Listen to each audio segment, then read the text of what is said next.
What's going on, you guys? Whoa. Welcome back to another. Oh, we're What? starting already? Yeah. Oh. I guess We I do. should We've been put ready this for away. like half an hour. What are we? Sorry about that. What are we doing? You know, let's try that. Let's try that over again. What's going on, you guys? Today we have a special video for you guys. Music video. I don't know what's going on. He's the one who wanted to do this, so I'll let him explain what's going on. So I threw together this list in an hour, and we might think of some off the spot, but it's Would You Rather Rock and Metal Edition. So it's gonna be like, would you rather listen to this band or this band? And yeah, it's gonna be the gist of the video. Let's just get into it. The first one is Metallica versus Megadeth. Which one would you rather listen to, Michael? Honestly, I pick Metallica. See, now, a technical standpoint, I would choose Megadeth because, like, Marty Friedman is crazy on the guitars. But, honestly, I know Metallica better than I know Yeah. Megadeth. That's why I would pick Yeah. Metallica. Okay. This one, going along with the same theme, have Dave Mustaine never leave Metallica or have him be kicked out like he was? Didn't Kirk replace Dave?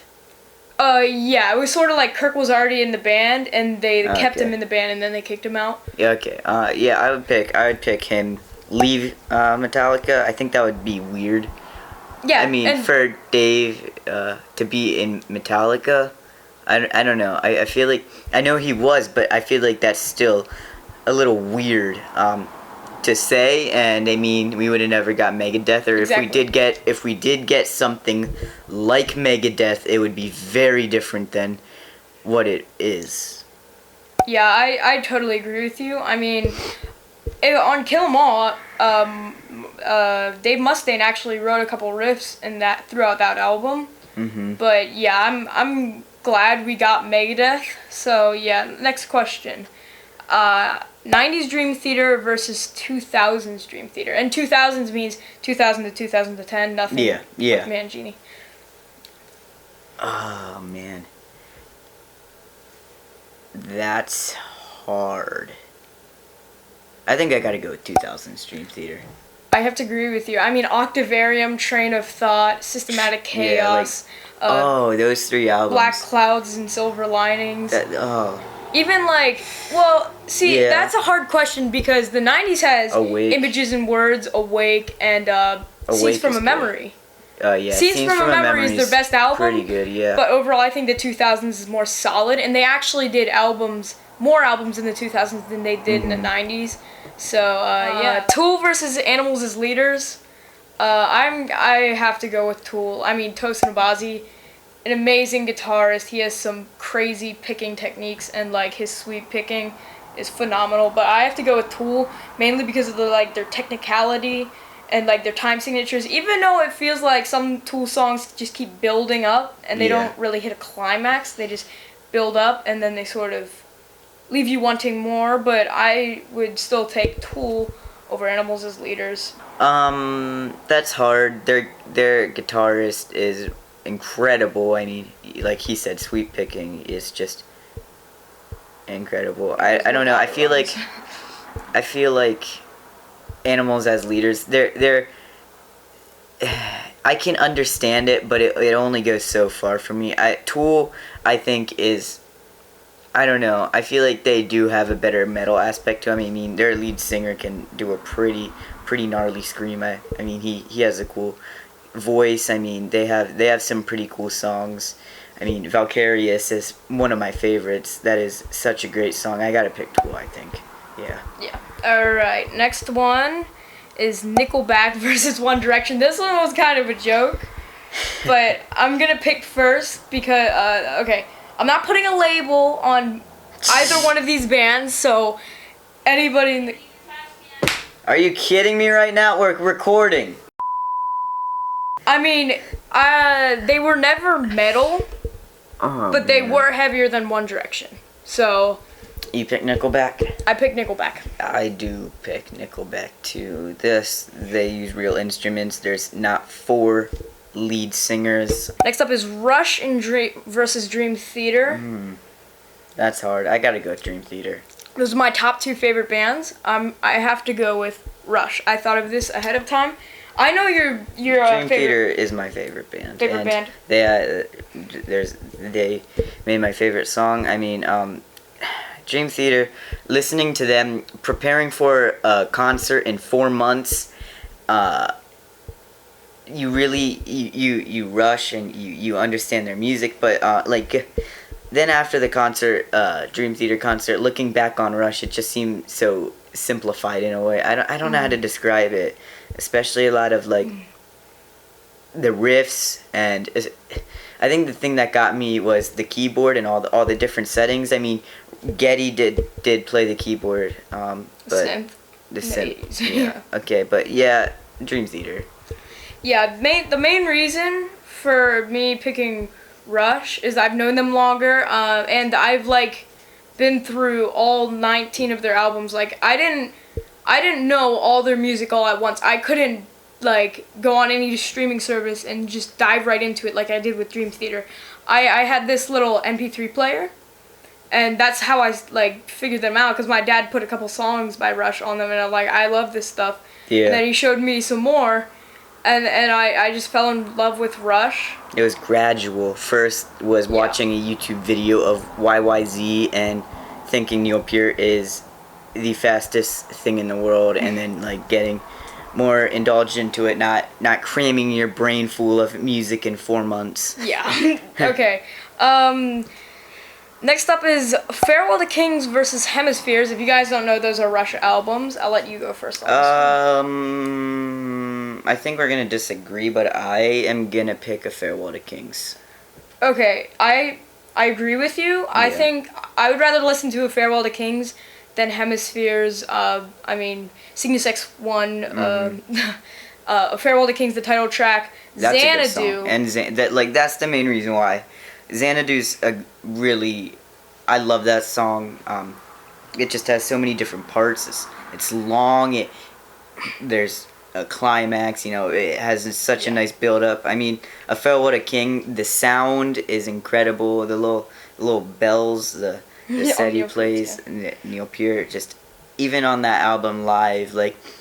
If you ever seen a picture or not, in the thumbnail of his top 10 Rush songs, the stage, like just the setup, Neil Peart's drum set, it's like a big cage around him. It looks like Mike Mangini's drum set. Like there's so much stuff crammed onto it. It's a good album. I think Farewell to Kings was mainly about expanding their sound, and then like Hemispheres was what they could do with their sound, because it was following up on that. So like La Villa Strangiato, amazing song. Oh yeah, great my gosh. instrumental. That album has my favorite song.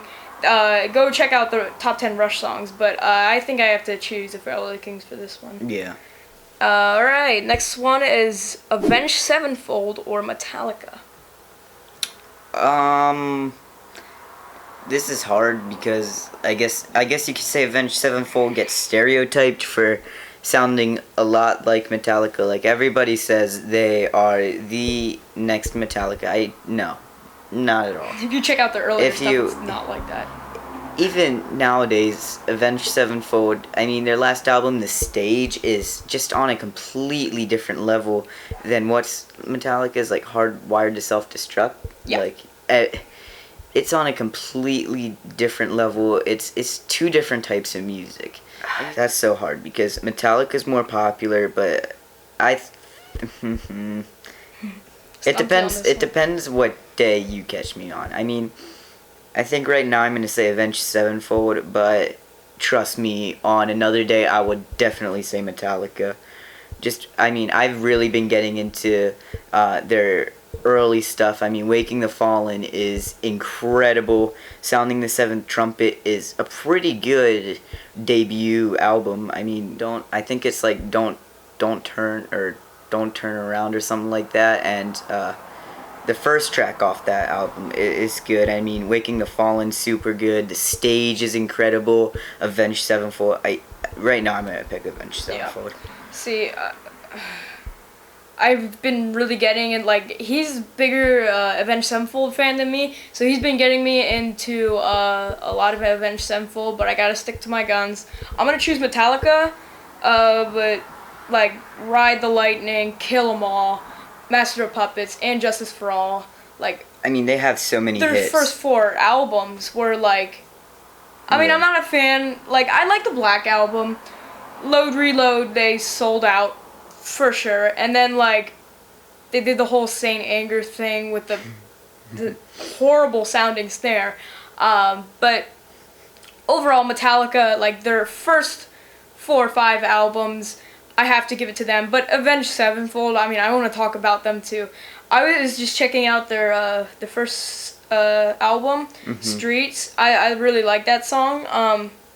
It's a shorter tune, but like A lot of their stuff is shorter on there. Like the first track is only like a minute and a half or something like that. yeah, their first album is definitely shorter. But like Avenged Sevenfold never sounded like Metallica until they did Hail to the King, and that got really popular. So people are like, "Do I hear Metallica?" But even in there?" Hail to the King is on its own different level because Hail to the King doesn't sound like anything Metallica. It just sounds so much more modern.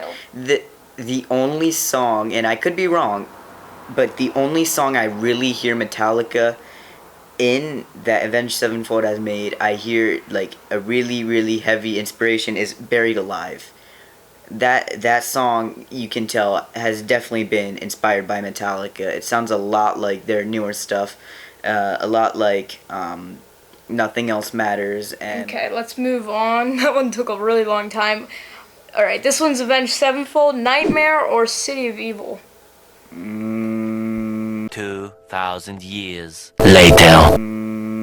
That's hard. Oh, but this is hard because Nightmare has Welcome to the Family. Nightmare, it has So Far Away, I think. City of Evil has Beast and the Harlot, Seize the Day, Backcountry. Oh my gosh, I feel like but they're both sellout in their own ways. But it's just, what do you think? I have to think about. I have to go with City of Evil. The style, it followed up Waking the Fallen, and you can definitely hear Waking the Fallen in that album. Nightmare, not so much. I mean, it's just as good, but that's my favorite album by them, Waking the Fallen, that they stick to their roots a little bit more, so I think that's why I choose City of Evil. I think I'm gonna have to go with, this is hard. I think I gotta go with City of Evil too. I mean, Backcountry is incredible. Beast and the Harlot, awesome. The Rev is incredible during this album. Even that, Nightmare was the last ever album he recorded. Nightmare just turned like a decade old. But City of Evil for, I guess, Backcountry. Seize the Day, I like that song a lot. I mean, it's simple. It's not heavy. It sounds so good. Moving on. Boston and Scorpions, and the main reason is because both of those bands, mainly Boston though, pioneered the style of dual guitars and that vocal style, the higher pitched vocal style. I know what I'm picking, but Boston out of the gate. I mean, their 70s stuff doesn't compare to Scorpions, so that's what put them higher. I mean, Don't Look Back, and Boston's first release, their debut, is better than anything Scorpions has released. So. I'm gonna disagree with you. Okay. I don't really get into Boston. I mean, well, I can, but I mean, Don't Look Back and no, I mean, More Than a Feeling. I mean, those are their 2 hit songs. I mean, I'll really admit, I have listened to their other stuff. I can't name it off the top of my head because it was only like once or twice I listened to it, but Foreplay. Those are the only songs that I've really listened to. Scorpions, I know better.